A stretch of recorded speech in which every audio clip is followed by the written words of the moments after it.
MCD पर किसका होगा राज? एमसीडी चुनाव में क्या हैं जनता के बड़े मुद्दे? एमसीडी चुनाव में नेताओं ने किए कौन कौन से बड़े वादे?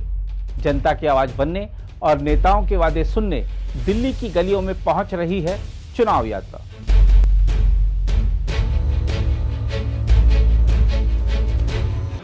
नमस्कार, साक्षी न्यूज नेटवर्क और आप सभी का स्वागत है। दिल्ली नगर निगम चुनाव के लिए जो प्रचार कार्य है वो अपने अंतिम चरण में है। कई केंद्रीय मंत्री आज दिल्ली की सड़कों पर है, रोड शो चल रहा है। नितिन गडकरी केंद्रीय सड़क परिवहन और राजमार्ग मंत्री वो इस समय अमर कॉलोनी में रोड शो कर रहे हैं बीजेपी प्रत्याशी के लिए। आइए देखते हैं इस रोड शो की झलकियां और आपको दिखाते हैं कि जो यहाँ से बीजेपी उम्मीदवार हैं उनका क्या कहना है कि यदि वो निर्वाचित होते हैं तो उनकी प्राथमिकताएं क्या होंगी। बहुत अच्छा माहौल है। लोग इस समय इतना केजरीवाल सरकार से परेशान हो चुके हैं कि लोग इस बारी 4 तारीख को आप देखिएगा जब मोहर लगेगी कमल पे, पूरी दिल्ली में कमल खिलेगा और यहाँ पर डेवलपमेंट बहुत फास्ट होगी जी। और आम आदमी पार्टी ने कहा है कि हमारी सरकार, हमारा पार्षद, बीजेपी ने भी कहा है अपना वचन पत्र लेकर आए हैं।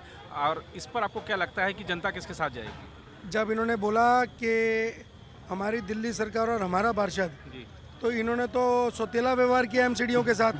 जो एमसीडीओ का फंड था 16,000 करोड़ का, इन्होंने दिया नहीं। अब तो तीनों एमसीडीयाँ एक होकर डायरेक्टली होम मिनिस्ट्री के अंदर चली गई है। तो अब तो जिसका सांसद उसका पार्षद, तभी डेवलपमेंट होगी। और कल इन्होंने आरडब्ल्यूएस को लुभाने के लिए मिनी पार्षद का एक शिगुफा छोड़ा, उसको क्या कहेंगे आप?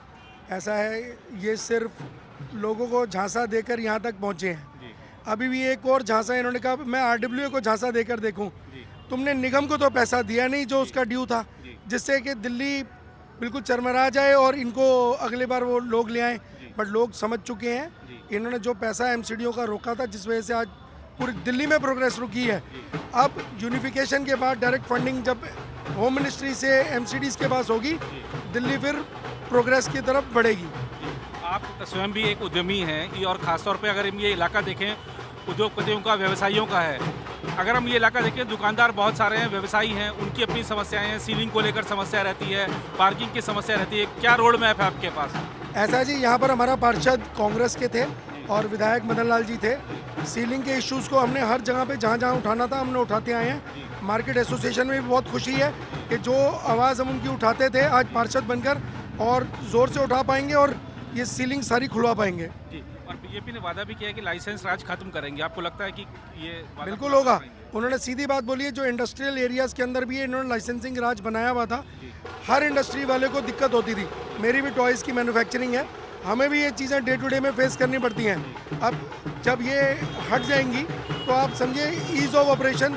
आज पूरी इंडिया में जो माहौल है, इकॉनमी जैसे ग्रो कर रही है, इंडिया ने अभी भी यूके को पीछे छोड़ा है और बहुत जल्दी तीसरे नंबर पे वर्ल्ड के अंदर पहुंचने वाली है। जी, अभी हमने देखा आपकी रैली में गाना बज रहा था, जो राम को लाएं हम उनको लाएंगे। और आम आदमी पार्टी यही कह रही है कि ये लोग जो स्थानीय मुद्दे उन पर बात नहीं कर रहे हैं। ये कहते हैं कि समान नागरिक संहिता, ये कहते हैं राम मंदिर। ऐसा है, एक हम ही हैं जो स्थानीय मुद्दों पे बात कर रहे हैं, क्योंकि जो दोनों कैंडिडेट्स हैं वो गढ़ी गाँव से हैं। आम आदमी पार्टी का कैंडिडेट ने 3 दिन पहले पार्टी ज्वाइन करी 1.5 करोड़ रुपया देके। ये हम नहीं बोलते, इतने सारे वीडियो चल रहे हैं उन्हीं के लोगों के।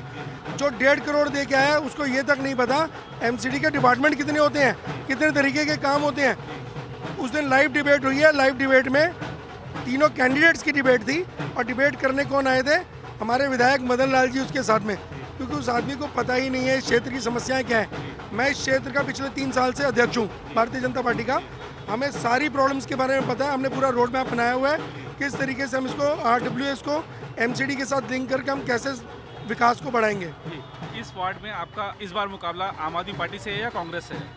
ऐसा जी, आम आदमी पार्टी से है, इसलिए क्योंकि वो सिर्फ पैसे और शराब बांटकर इस एरिया में जीतना चाह रहे हैं। उन्हें ये नहीं पता यहाँ की जनता बहुत समझदार है, सारे पढ़े लिखे लोग हैं, वो कुछ भी नहीं कर पाएंगे और भारी मतों से हम जीत के बाहर आएंगे। तो आपने कहा कि जनता बहुत समझदार है, जनता अपनी समझदारी 4 तारीख को दिखाएगी। कितनी समझदारी दिखाई है परिणाम में पता चलेगा। फिलहाल इस रिपोर्ट में इतना ही। बाकी देश दुनिया की खबरों के लिए बने रहे आप प्रभा साक्षी के साथ। अगर आप भी लेना चाहते हैं देश दुनिया की तमाम जानकारी तो आज ही सब्सक्राइब करें हमारे चैनल को। साथ ही नीचे दिए बेल आइकन को जरूर दबाएं ताकि हर अपडेट आप तक पहुंच सके।